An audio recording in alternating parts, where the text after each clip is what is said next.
Bienvenidos a un video más de Educación Viva. Soy Lili Guerrero, licenciada en Pedagogía y mamá educadora en el hogar desde hace 7 años. En este video te quiero compartir qué puedes hacer para que tus hijos y tú salgan a la naturaleza.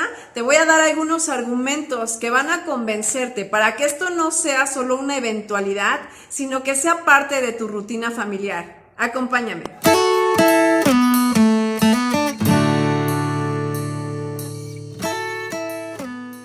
El argumento número 1 es que nuestros hijos adquieren el conocimiento a través de sus sentidos. Esto aplica particularmente durante la primera infancia y es por ello que aquí cabe recordar este consejo tan fundamental de la filosofía de Charlotte Mason, que nos dice que a los niños les debemos un crecimiento tranquilo durante sus primeros 6 años de vida, pero no solo tranquilo, sino además de todo receptivos. Es decir, que hasta este punto la escolarización formal o esa instrucción formal no entra dentro de esta etapa, sino que les permitimos a nuestros hijos conocer y entrar en contacto con el mundo, con las ideas, con los pensamientos, con la naturaleza de primera mano.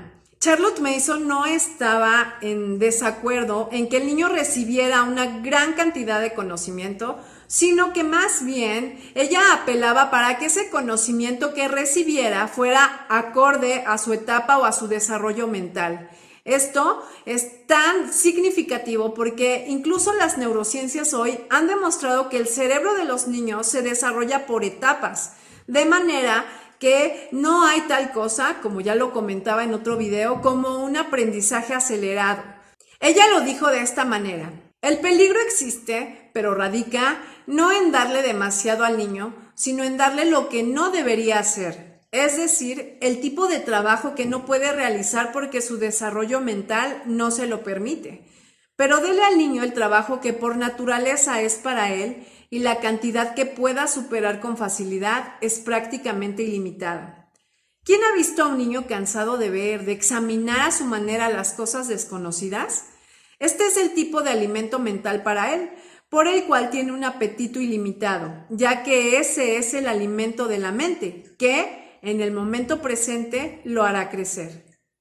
Justamente, hablando de las neurociencias, esta frase particularmente cobra mucha importancia, da mucho sentido precisamente a muchos de esos estudios que actualmente están arrojando esta importancia de esperar el tiempo de maduración del niño. Me llama la atención precisamente que algo que nos ha quedado claro es que el niño entra en contacto con un mundo que existe y la manera para conocerlo es a través de sus sentidos. Nosotros por eso podemos ver al bebé que chupa los juguetes, los mete a su boca, quiere tocar todo, está atento, ¿verdad?, a los movimientos de mamá, a lo que pasa afuera. Él está realmente muy receptivo y es a través de precisamente sus sentidos que él llega al conocimiento de las cosas. Algo importante aquí, además de todo, es que cuando nosotros permitimos que nuestros niños experimenten de primera mano las cosas a su alrededor, incluyendo la naturaleza, nosotros le estamos dando herramientas también para que ellos desarrollen su lenguaje, para que ellos amplíen su vocabulario. Entendiendo que los niños, una vez que entran en contacto con el mundo, ellos empiezan a conocer todo a través de sus sentidos. Los niños en ese momento no tienen la facilidad de otorgarle un nombre a lo que conocen. De hecho, aquí me encanta esta frase de Charlotte Mason que dice: al mismo tiempo que adquiere su conocimiento de las cosas, su vocabulario aumenta, ya que es una ley de su mente el que luchemos por expresar lo que sabemos. Este hecho explica muchas preguntas aparentemente sin sentido de los niños. Ellos están en la búsqueda, no de conocimientos, sino de palabras para expresar el conocimiento que tienen. Me parece que esta es una forma de verdad impresionante que tenemos nosotros de facilitar experiencias sensoriales y multisensoriales a nuestros hijos durante esta primera etapa, durante esta primera infancia. Me acuerdo mucho de esta frase que escuché en algún documental que decía que aquello que la mente no se ha preguntado no lo puede contestar, Y precisamente exponer a nuestros hijos a este encuentro con la naturaleza, a que conozcan precisamente a través de sus sentidos, les va a llevar a formularse preguntas. Y estas preguntas son parte importante de todo aprendizaje. Voy a cerrar este pequeño segmento, este primer punto, con esta frase que dice: el proceso de autoinstrucción es la base de toda verdadera educación. El argumento número 2 es que va a permitir que nuestros hijos cultiven ese sentido de la belleza y de la estética. Y bueno, me parece aquí que todos estamos profundamente interesados en una educación no solamente de calidad respecto al logro académico o al éxito académico, entendiendo, como decía Charlotte Mason, que el éxito académico no es lo mismo que el conocimiento. Y me parece aquí que todos queremos que nuestros hijos adquieran conocimiento, pero no hacia una educación utilitaria como lo hemos visto, sino para una educación para ellos mismos. Una educación que beneficia primeramente al niño, y ese beneficio se va a extender a la familia y a la sociedad. Es así entonces que nuestro principal interés no es aquí un aspecto utilitario o un aspecto de índole académico o de éxito académico, sino algo que pueda traspasar más allá las fronteras de la escuela, que se extienda a su vida, es decir, que este conocimiento le lleve al niño a vivir una vida más plena, más feliz y desde luego más amplia. La filosofía de Charlotte Mason nos dice que hay ciertos aspectos que están vinculados a los sentimientos que se producen por la mera observación de la naturaleza. Ella nos dijo que el sentido estético de lo bello, de lo sublime, de lo armonioso, parece que se conecta en su forma más elemental directamente con las percepciones que surgen del contacto de la mente con la naturaleza externa. Y bueno, aquí voy a hablar de algunos beneficios que tiene precisamente el cultivar este sentido de la belleza en nuestros hijos, que desde luego no es algo por lo que los programas y currículos educativos estén atacando justamente hoy. De hecho, hemos podido ser parte de una educación, como diría Juan Amos Comenio, que la educación propiamente se está convirtiendo en un arte sin alma. Y es precisamente porque hemos quitado y hemos desconectado esa parte humana de las ciencias y de todo lo que se estudia. Propiamente vemos aquí que hay algunos beneficios que están directamente relacionados con el contacto de la mente con la naturaleza, y estos beneficios van a producir algunas de estas cosas que tanto hacen falta a la educación de hoy. Ya hablamos aquí un poquito sobre que esto está vinculado con algunos sentimientos que se producen al tener este contacto con la naturaleza. Estos sentimientos van a pulir definitivamente estas cualidades humanas. A mí me llamó mucho la atención. Tuve acceso a un libro que era de una filosofía japonesa que buscaba precisamente educar los sentimientos de los niños a través del contacto con la naturaleza. Y bueno, parte de algunas citas que extraje de este libro tienen que ver precisamente con una relación directa de esa belleza como un cultivo directo a nuestros sentimientos, como una educación a nuestros sentimientos.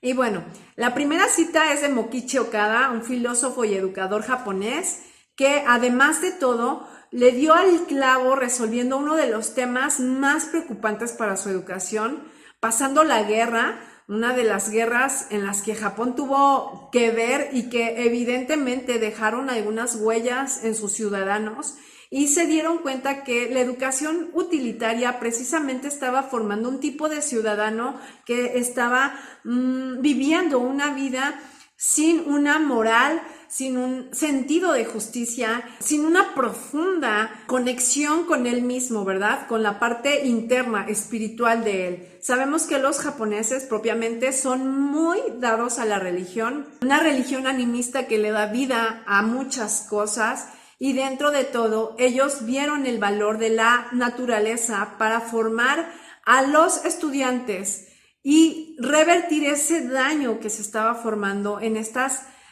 generaciones que estaban creciendo con muchos temas de mal comportamiento, de bullying, de suicidios. Él dijo que la belleza cultiva en nuestra mente ciertos sentimientos que son opuestos al estrés.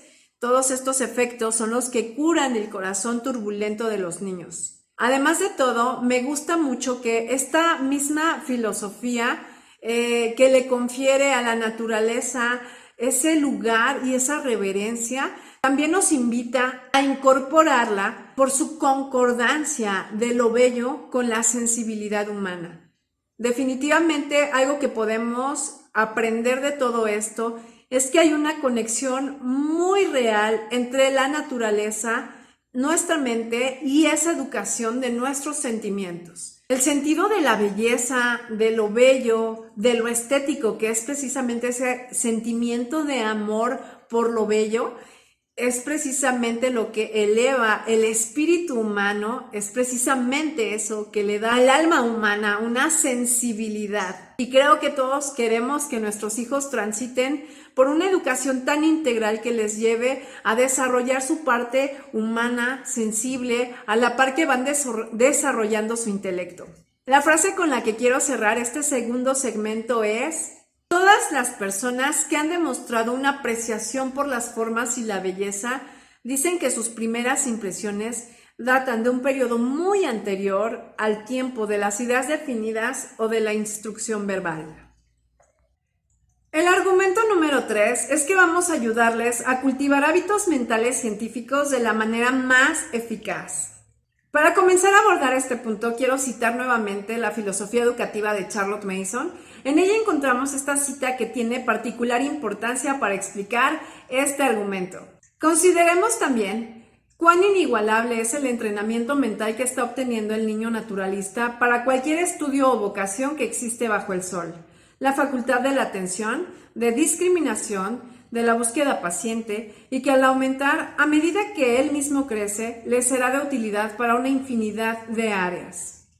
Y bueno, cuando leemos esta cita, pareciera que como papás tenemos mucho trabajo que hacer, pero en realidad lo único que tenemos que hacer es ponerlos en el ambiente adecuado, es decir, cerca de la naturaleza. Su mente se va a encargar de hacer todas estas cosas. Y evidentemente que ellos nacen con unas afinidades naturales y unas aptitudes también que les van a ayudar a hacer frente al conocimiento. Pero bien dice la neurociencia que todo lo que no se estimula se pierde. Nosotros tenemos en casa una gran oportunidad de ponerlos allí donde estas habilidades naturales se van a ejercitar y se van a robustecer con el ejercicio de la observación, de la atención y claro también de esta selección de cosas. Ellos van a hacer este proceso por ellos mismos y lo único que tiene que hacer la madre, como diría Charlotte Mason, es dejarlos pasar mucho tiempo en la naturaleza. De hecho, ella misma lo comentó de esta forma: todo esto es un juego para los niños, pero la madre está llevando a cabo un trabajo invaluable. Ella está entrenando las facultades infantiles de observación, aumentando su vocabulario y su rango de ideas al enseñarles el nombre y uso de un objeto en el momento correcto. Por ejemplo, cuando preguntan, ¿qué es? ¿Para qué es esto? Ella está entrenando a sus hijos en hábitos de veracidad, ayudándolos a ser cuidadosos, de ver el hecho y exponerlo con precisión, sin omisión ni exageración. Realmente todo lo que vemos aquí no son producto de una instrucción, son más bien resultado y una ventaja accidental de esa exposición que los niños tienen con la naturaleza. Por eso es que es tan importante en esta filosofía educativa que nuestros hijos, antes de tener ese contacto con las ciencias teóricas, puedan experimentar directamente y aprender a través de sus sentidos, como ya lo vimos en el primer punto. Pero bueno, aquí también se cruza con este segundo punto del que hablábamos, en el que los niños no buscan las palabras para obtener el conocimiento, sino que buscan darle un nombre al conocimiento que ya tienen. Entonces, esto prácticamente sucede de una manera involuntaria una vez el niño tiene contacto con todas estas cosas. No hay otra materia más viva que las ciencias y de esta manera se deben enseñar. Charlotte Mason también decía que, a no ser que la maravilla del mundo esté siempre delante de nuestros ojos, no encontraremos nada. Precisamente porque Charlotte Mason sabía que la educación en ciencias era muy deficiente, porque había caído en el utilitarismo de la educación. Fíjense que algo muy curioso es que yo he aprendido justamente de la historia de la educación en nuestro país y hubo un momento histórico en el que el positivismo entró a nuestros planes y currículos y precisamente parte de este progreso era la introducción de las ciencias como ese eje central o como ese camino hacia el progreso intelectual. Una vez que sucede esto, las humanidades se divorcian de las ciencias y entonces encontramos un sentido completamente utilitario de ellas. De hecho, de esta última frase que mencioné, recuperamos que Charlotte Mason decía que el niño debía acercarse con asombro, con reverencia hacia esta naturaleza que nos había sido revelada. Entonces, cuando nosotros tomamos estas ciencias y las presentamos desligándola de esta parte que es completamente una revelación al alma humana, entonces podemos ver que de ellas se les extirpa el sentido más profundo que tienen. Entonces también al momento de extirpar ese profundo sentido, también le extirpamos todo lo que produce en el ser una vez que entra en contacto con él, que es precisamente el asombro. De hecho, Charlotte Mason decía que sin el asombro, las ciencias y el valor de las ciencias tendía a caer en un sentido utilitario nuevamente y se le despojaba precisamente de lo espiritual, sabiendo que la educación es una apelación al espíritu. Y bueno, así es como vemos que ocurren estas ventajas accidentales dentro de este tiempo de contacto con la naturaleza, en el que propiamente el papá únicamente se encarga de poner al niño ahí en el lugar adecuado y la mente del niño va a hacer todas estas relaciones con el conocimiento. Así también te puedo decir que Charlotte Mason nos enfatizaba la importancia de hacer todo esto previo al tiempo de instrucción formal, porque todos esos conocimientos que el niño a lo largo del tiempo va recolectando o va reuniendo, esos conocimientos junto con estas habilidades mentales que se van ejercitando en el niño, le ayudan definitivamente a formar los fundamentos de esta educación científica. Esta frase con la que quiero terminar es la siguiente. Se puede decir que no es que la mayoría de los hombres adultos que se destacan en este respecto hayan adquirido esta facultad de observación, sino que en realidad nunca la han perdido. ¿Qué puedo añadir a esta frase? Sino que de nosotros como papás depende en gran medida que nuestros niños no pierdan todas estas afinidades naturales con las que nacieron y que sigan ejercitándolas durante toda su vida. El argumento número 4 es que contribuye a su salud física, emocional y a su maduración cerebral. Charlotte Mason nos decía que los niños no solamente respiran, sino que crecen y que la cantidad de oxígeno que necesitan es proporcional a su crecimiento, es decir, es mucho mayor su necesidad de oxígeno que la de un adulto y es una verdadera crueldad que el adulto no proporcione estos espacios al aire libre que el niño necesita para poder cubrir estos procesos vitales de oxigenación en su cuerpo. Ella recomendaba que el adulto llevara al niño lejos de la ciudad a respirar el aire fresco del campo. Y bueno, en estudios recientes también se ha demostrado y de hecho muchos médicos han comprobado la eficacia que tiene el respirar aire fresco. Esto es crucialmente importante y muy recomendado por médicos, precisamente a estas personas que trabajan, que están expuestas a grandes cantidades de estrés diario. Y bueno, entre estos beneficios no solamente es que se oxigena el cuerpo y los tejidos se recuperan mejor, hay un bienestar emocional y además de todo ayuda a disminuir estos niveles de estrés.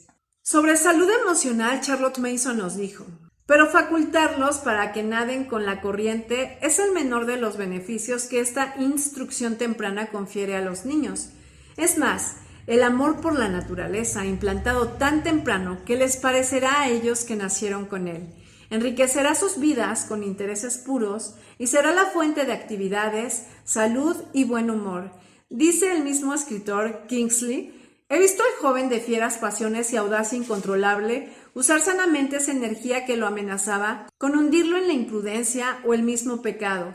Precisamente a mí me recuerda muchísimo que Charlotte Mason decía que un gran peligro de que las personas tuviéramos casas cómodas es que permaneciéramos mucho tiempo ahí.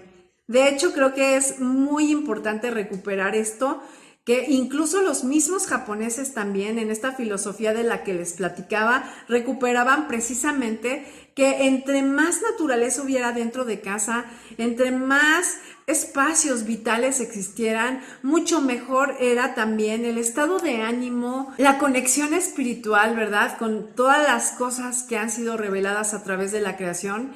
Y hay otro aspecto que me parece sumamente importante, y ese tiene que ver precisamente con estas emociones y con esa salud emocional en la que ciertamente podemos aportar a nuestros hijos. Una vez que nuestros hijos están en la naturaleza, no los abandonamos allí, sino que acompañamos todo su proceso. No como regularmente se hace cuando hay un propósito, ¿verdad? O una utilidad ahí en ese aprendizaje, sino como un momento en el que compartimos, disfrutamos, nos deleitamos de la naturaleza juntos. Y claro que sí, se vale que en ocasiones nosotros como adultos podamos dirigir su atención hacia aspectos interesantes dentro de la naturaleza que quizá ellos no hayan considerado. Pero me parece sumamente importante que estemos conscientes y les ayudemos a ellos a estarlo también, porque de hecho aquí me recuerda mucho una frase de Charlotte Mason que habla precisamente de que es muy difícil, es muy complicado acceder muchas veces a este tipo de recuerdos cuando no hubo una intención o una atención de parte de nosotros. Crecemos teniendo vagos recuerdos, teniendo borrosas imágenes en nuestra mente que podríamos haber tenido de manera mucho más clara y para acceder a ellas en cualquier momento, ¿verdad? Con la finalidad, sí, de traer a nuestra mente recuerdos agradables, momentos de deleite, donde sentimos alguna conexión importante con el medio ambiente, con la naturaleza, con la familia, estando justamente en un lugar así. Y bueno, nosotros podemos ayudar mucho por facilitar este tipo de recuerdos en nuestros hijos. Es decir, nosotros sabemos que ellos ya vienen con ciertas habilidades, con ciertas afinidades, como ya lo habíamos comentado, afinidades naturales hacia una observación, ¿verdad? Ellos tienden a ser muy precisos en sus observaciones, pero lamentablemente no es algo que estimulamos conscientemente, y hacer que ellos puedan describirnos esos lugares. Incluso hay ejercicios muy sencillos que podemos hacer para ayudar a que nuestros hijos tengan esos recuerdos como si fueran cuadros en la mente, a los cuales pueden acceder en cualquier momento de sus vidas, y definitivamente esto les va a traer mucho deleite cuando ellos lo recuerden. No van a ser esas imágenes borrosas, esas imágenes a las cuales rehusamos incluso recordar, porque eso amerita para nosotros hacer un proceso y un esfuerzo mental adicional. Y bueno, algunos de estos ejercicios que te voy a recomendar tienen que ver precisamente con ayudar a su atención a fijarse en ese paisaje, en ese ambiente natural en el que están, poniendo toda la atención posible, ¿verdad? Pudiéramos decir, así como hacemos el estudio de arte en el que el niño observa la pintura y al ver esta pintura el niño puede describirla, así también pudiéramos darle unos minutos al niño para que observe ese entorno frente a él, ese paisaje, y entonces él pueda con ojos cerrados describirnos qué es lo que vio en todo ese paisaje. Definitivamente estos pequeños ejercicios van a ayudarle mucho a su memoria y le van a ayudar también a fijar atención, a entrenar esa atención de la cual pocas veces tiene oportunidad en este tipo de educación, que no ayuda a favorecer mucho estos hábitos mentales. Un último punto tiene que ver con estudios que arrojó la Universidad de Australia, que tiene que ver con la cantidad de tiempo que el niño debe pasar expuesto a la luz. Su vista, para que pueda tener un desarrollo óptimo, necesita estar expuesto a 1000 lux, y esta cantidad de luz la obtiene cuando se encuentra afuera. De manera que cuando el niño permanece mucho tiempo dentro de un salón, dentro de una casa o bajo de un techo, el niño recibe mucho menos cantidad de luz que necesita para tener un buen desarrollo visual. Esto evidentemente les va a proteger contra la miopía.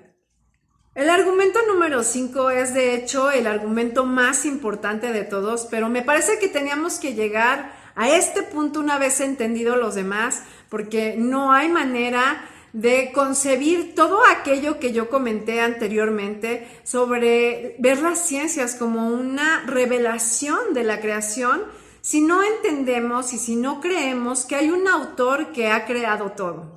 Entonces, este último punto tiene que ver precisamente con que este conocimiento les tiene que acercar precisamente al mayor conocimiento de todos, que es el conocimiento de Dios.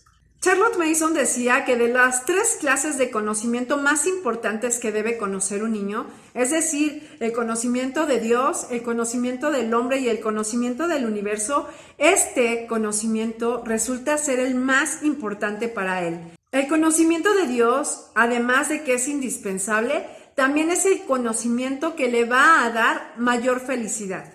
Romanos 1:20 dice: porque las cosas invisibles de Él, su eterno poder y deidad, se hacen claramente visibles desde la creación del mundo, siendo entendidas por medio de las cosas hechas. Y bueno, de hecho, este pasaje de Romanos 1:20 creo que se presenta a la mente de todo creyente que se expone a la naturaleza, porque entendemos que no hay manera de conectar con Dios si no es a través de las mismas cosas que Él ya creó. Ya lo hablábamos, que todo esto es una revelación para el hombre y por tanto debemos acceder con reverencia sin intentar sacar provecho o utilidad únicamente de todo eso que nos ofrece ella, ¿verdad? Es tan triste, la Biblia misma dice que raíz de todos los males es el amor al dinero, y hemos visto también, como diría Matthew Henry, que los que ponen el corazón en el dinero harán cualquier cosa por tenerlo.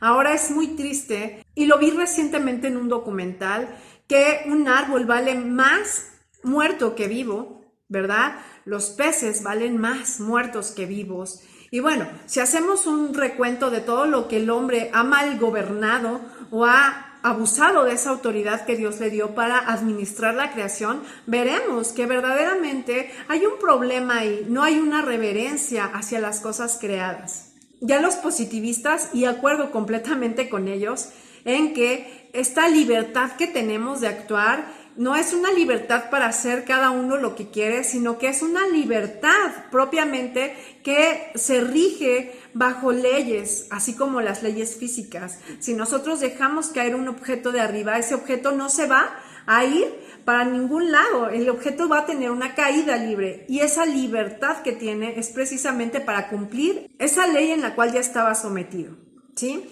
Así somos nosotros también. El asunto es que, bueno, ya Charlotte Mason también decía que la primera ley del cielo es el orden, y que el orden es el resultado de la autoridad. Entonces nosotros podemos ver dentro de la creación de Dios un orden que está establecido y que se rige por leyes. ¿Quién creó estas leyes y quién somete todas las cosas bajo su poder? Definitivamente no lo podemos atribuir al universo. Esto tiene necesariamente que provenir de Dios. Algo que los positivistas hacen es precisamente que desvían la atención sobre aquello que no pueden contestar. No hay otra materia escolar, académica, que acerque más a nuestros hijos a Dios que las ciencias, porque a través de las ciencias nuestros hijos pueden ver a Dios mismo actuando sobre la creación. Y es hermoso y es de verdad asombroso cada vez que nuestros hijos descubren algo nuevo que Dios ha revelado a través de esa creación que ha hecho. Y dentro de la filosofía educativa de Charlotte Mason encontramos esta frase: al tratar con pájaros, animales, flores y todas las demás formas de vida natural, tal vez estamos más cerca del Creador que en cualquier otra rama de la ciencia, porque el mundo natural es la expresión de la personalidad de Dios en una forma que está al alcance de todos nosotros para comprender en cierta medida. ¿Y no es el mundo natural una de las mayores pruebas de que hay un Dios? Definitivamente aquí también nos viene a la mente este Salmo 19, 1 a 6 que dice: los cielos proclaman la gloria de Dios y el firmamento anuncia la obra de sus manos. Un día transmite el mensaje al otro día y una noche a la otra noche revela sabiduría. No hay mensaje, no hay palabras, no se oye su voz, pero por toda la tierra salió su voz y hasta los confines del mundo sus palabras. Y bueno, me parece aquí que tenemos que reflexionar precisamente en este punto porque las ciencias escolares, como se enseñan, precisamente están desconectadas, como ya se los comentaba, y separadas de las humanidades. Están intencionalmente así porque han extraído precisamente ese sentido utilitario del que tanto les he hablado y que tanto les hablaré, porque precisamente ese es uno de los problemas de la educación de hoy. Y bueno, algo que me ha sorprendido gratamente de todo esto es cómo estos aprendizajes, estos conocimientos, estas experiencias en el entorno físico nos pueden conducir a aprendizajes morales.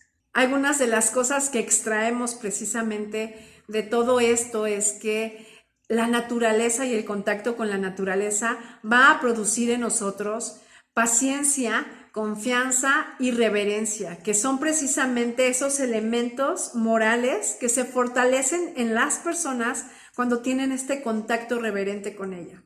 Y bueno, esta frase final con la que quiero cerrar este video es de Charlotte Mason precisamente, y me ha gustado mucho porque creo que resume todo el trabajo educativo que debemos hacer respecto al área de ciencias y no viendo las ciencias y el acercamiento a la naturaleza como la misma cosa, ni para producir necesariamente ese éxito académico como ya lo comentaba, sino para producir esas experiencias que van a formar esa mente científica, esos ojos científicos, ese pensamiento, ¿verdad? Ese deleite por el resto de sus vidas. Y esto es lo que dice esta frase: cuando la ciencia no le enseña a un niño a admirar las maravillas de este planeta, es porque quizá ya ha perdido todo su valor educativo.